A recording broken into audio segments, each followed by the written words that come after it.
जहां एक तरफ जम्मू कश्मीर की सरकार ने गाइडलाइंस निकाल दी हैं कि 1 अप्रैल 2021 से क्या बदलाव एक्टिविटीज़ में आएंगे। कोविड-19 के चलते ज़्यादा रिस्ट्रिक्शंस नहीं लगाई गई हैं, लेकिन वहीं दूसरी ओर कोविड-19 के केसेस थमने का नाम नहीं ले रहे।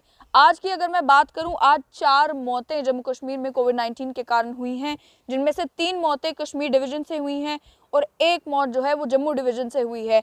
वहीं टोटल आज पूरा दिन में पिछली रिपोर्ट से लेकर आज तक 373 नए कोविड-19 के केसेस जो हैं वो पूरे जम्मू कश्मीर में देखने को मिल रहे हैं, जिसमें से 73 केसेस जो है वो जम्मू डिवीज़न से हैं और 300 केसेस कश्मीर डिवीज़न से हैं।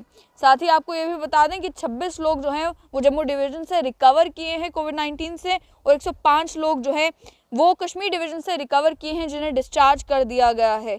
डिस्ट्रिक्ट वाइज अपडेट भी आप तक पहुंचा है, लेकिन उससे पहले आपको ये बता दूं कि लॉकडाउन को लेकर क्योंकि बहुत सारे सवाल पूछे जा रहे थे, कंटेनमेंट जोन में लॉकडाउन जो है वो लगाया जा सकता है, लेकिन क्योंकि जम्मू पूरा प्रोविंस ग्रीन जोन में है, कश्मीर पूरा प्रोविंस जो है केवल श्रीनगर डिस्ट्रिक्ट को छोड़कर सारा ग्रीन जोन में है, तो लॉकडाउन का सवाल फिलहाल पैदा नहीं होता।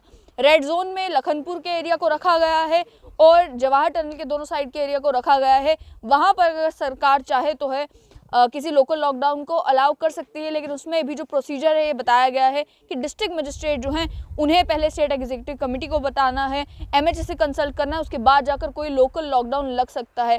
लेकिन बाकी जो जगह है ग्रीन डिस्ट्रिक्ट ऑलरेडी बता दी गई हैं, वहाँ पर तो लॉकडाउन का सवाल पैदा नहीं होता। डिस्ट्रिक्ट वाइज अगर कोविड-19 के केसेस की बात की जाए तो आज भी सबसे ज़्यादा केसेस जो हैं वो श्रीनगर डिस्ट्रिक्ट में आए हैं। 159 टोटल केसेस श्रीनगर डिस्ट्रिक्ट में आज के दिन आए हैं। 115 उनमें से लोकल्स हैं और 44 ट्रैवलर्स हैं जो कोविड पॉजिटिव आए हैं। दूसरे नंबर पर बारामूला है, ये भी कश्मीर डिवीज़न से, जहां पर 63 लोकल्स जो हैं कोविड पॉजिटिव आए हैं। बड़गाम की अगर बात की जाए तो 26 केसेस देखने को मिले, जिनमें से 3 ट्रैवलर्स हैं, 23 लोकल्स हैं जो कोविड पॉजिटिव आए हैं। पुलवामा में 5 केसेस आए हैं, 5 के 5 लोकल्स हैं। कुपवाड़ा में 11 केसेस आए हैं। अनंतनाग में 8 केसेस आए हैं, जिनमें से 3 ट्रैवलर्स हैं, 5 लोकल्स हैं। बांडीपुरा में 7 केसेस आए हैं, 1 ट्रैवलर है, 6 लोकल्स हैं।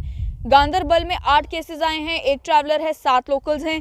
कुलगाम में 12 केसेस आए हैं, 1 ट्रैवलर है, 11 लोकल्स हैं। शोपिया में 1 केस आया है, वो भी लोकल का। तो टोटल 300 केसेस जो हैं वो कश्मीर डिवीज़न से आज के दिन में देखने को मिले, जिनमें से 247 केसेस जो हैं वो लोकल्स के हैं और केवल 53 ट्रैवलर्स के केसेस हैं कोविड पॉजिटिव के।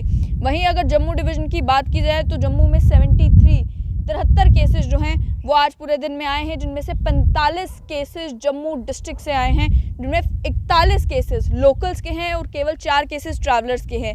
वहीं उधमपुर में से 9 केसेस आए हैं, 8 ट्रैवलर्स के, 1 लोकल का। रजौरी में 2 केसेस आए हैं, 1 ट्रैवलर 1 लोकल। वहीं कठुआ में जो है 11 केसेस आए हैं, 10 उनमें से लोकल्स हैं, 1 ट्रैवलर है। सांबा से 3 केसेस आए हैं, 2 ट्रैवलर्स हैं, 1 लोकल है। और पुंछ से जो है 3 केसेस आए हैं, जिनमें से 1 ट्रैवलर है, 2 लोकल्स बताए जा रहे हैं। रामबन, रियासी और डोडा से कोई भी केस जो है देखने को नहीं मिला है। ओवरऑल एक्टिव पॉजिटिव केसेस की संख्या भी जो है दिन ब दिन बढ़ती जा रही है। 2531 एक्टिव पॉजिटिव केसेस कोविड-19 के जम्मू कश्मीर में हो चुके हैं। यहीं आपको ये भी बता दूं कि कल जो गाइडलाइंस कोविड-19 के चलते आई हैं, उनमें डिस्ट्रिक्ट मजिस्ट्रेट को ताकतें दे दी गई हैं कि जो सोशल गैदरिंग्स हो रही हैं उन्हें अगर रिस्ट्रिक्ट करना चाहें तो किया जा सकता है। किसी भी तरीके की पॉलिटिकल, रिलीजियस, किसी भी तरीके की गैदरिंग अगर है तो डिस्ट्रिक्ट वाइज कोविड के केसेस को ध्यान में रखते हुए जो है डिस्ट्रिक्ट मजिस्ट्रेट ये फैसला ले सकता है कि उस गैदरिंग को रिस्ट्रिक्ट किया जाए। क्योंकि आप जैसे देख ही रहे हैं कि SOPs क्या रैलीज में, क्या सोशल गैदरिंग्स में, क्या बड़े बड़े फंक्शंस में फॉलो की जा रही हैं, नहीं फॉलो की जा रही। मास्क हो, सोशल डिस्टेंसिंग हो, जब तक वैक्सीन नहीं आई थी तब तक लोग इसको सीरियसली ले रहे थे। हालांकि तब भी कोविड के केसेस आ रहे थे, लापरवाही बढ़ती जा रही थी, लेकिन अब जब से वैक्सीन आ चुकी है तब से लोगों ने कोविड-19 को बहुत नॉन सीरियसली लेना शुरू कर दिया है। इसके चलते अब डिपेंड करता है कि क्या डिस्ट्रिक्ट मजिस्ट्रेट जो हैं वो जो भी सोशल गैदरिंग और अलग अलग सोशल फंक्शंस, आपको बता दूं कि अलग अलग डिपार्टमेंट्स ने भी फंक्शंस प्लान करके रखे हुए हैं, क्या कोई भी डिस्ट्रिक्ट मजिस्ट्रेट ये फैसला लेगा कि वहाँ पर या तो स्ट्रिक्टली SOPs को फॉलो करवाया जाए या फिर लिमिट कर दिया जाए कि कितना क्राउड जो है उस फंक्शन में गैदर हो सकता है। लिमिट कर दिया जाए कि डिपार्टमेंटल जो फंक्शंस भी हो रहे हैं वहाँ पर कितने लोग आ सकते हैं। उसके अलावा मैं आपको आप पूछ रहे हैं कि मैं मास्क क्यों नहीं पहन रही। आप देख सकते हैं मेरे आसपास फिलहाल कोई नहीं है। अकेले खड़े हो आप तो मास्क पहनना ज़रूरी नहीं है, और उसमें भी केवल रिपोर्टिंग के टाइम पर मास्क उतारा जाता है। जनरली मैं भी जब पब्लिक में होती हूँ तो मास्क पहनना होता है। तो अभी आसपास कोई नहीं है, इसीलिए आप मेरे चेहरे पर मास्क नहीं देख रहे। वहीं वैक्सीनेशन की भी अगर बात की जाए तो वैक्सीनेशन को लेकर भी मैं आपको बता दूं कि 1 अप्रैल से 40 एंड अबव जो लोग हैं वो खुद को रजिस्टर करवा पाएंगे वैक्सीनेशन के लिए। अभी जो बात चल रही है उसमें वैक्सीनेशन के प्रोसेस के बारे में भी आपको ये बता दूं कि कई सारे लोग ये सवाल पूछ रहे हैं कि वैक्सीन लेने के बाद भी आप कोविड-19 से बचते नहीं हैं। जो वर्ल्ड वाइड रिसर्च है वो रिसर्च ये कहती है कि जब आप दूसरा डोज वैक्सीन का ले लेते हैं, दूसरा डोज लेने के 2 हफ्ते के बाद आप कोविड-19 से जो है प्रोटेक्ट होते हैं। यानी कि आपने वैक्सीन का सेकेंड डोज जब लिया उसके 2 हफ्ते के बाद आपकी बॉडी में उतनी एंटीबॉडीज़ बन जाती हैं कि आप कोविड-19 इन्फेक्शन से प्रॉपरली लड़ पाए। इसीलिए ज़रूरी ये है कि आप फर्स्ट डोज लेते हैं, फर्स्ट डोज लेने के बाद भी आपको पूरे प्रिकॉशंस जो हैं वो लेने हैं। ये नहीं सोचना कि अब तो मैं इम्यून हो गया हूँ, अब मुझे कोई फ़र्क ही नहीं पड़ता है। दूसरे डोज के 2 हफ्ते के बाद जो है आप प्रॉपरली सेफ गार्ड रहेंगे। वहीं ये भी आपको बताना ज़रूरी है कि वैक्सीनेशन अभी बहुत ही स्टैगर्ड मैनर में हो रही है। बहुत कम लोग खुद को रजिस्टर करा रहे हैं वैक्सीन लगवाने के लिए। अभी जिस तरीके से कोविड-19 के केसेस बढ़ रहे हैं, आपको कन्विंस करना होगा अपनी फैमिली को कि वो खुद को वैक्सीनेट करवाएं। साथ ही में अब जिस तरह से मौतें दोबारा होने शुरू हो गई हैं कोविड-19 की, जब गवर्नमेंट मेडिकल कॉलेज में भी देखा जाए जहां 2 से 3 पेशेंट्स भर्ती हो रहे थे, दिन में 20-20 पेशेंट्स का 40-40 पेशेंट्स का भर्ती होना ये दर्शाता है कि कोविड-19 के केसेस जो है वो बढ़ते जा रहे हैं।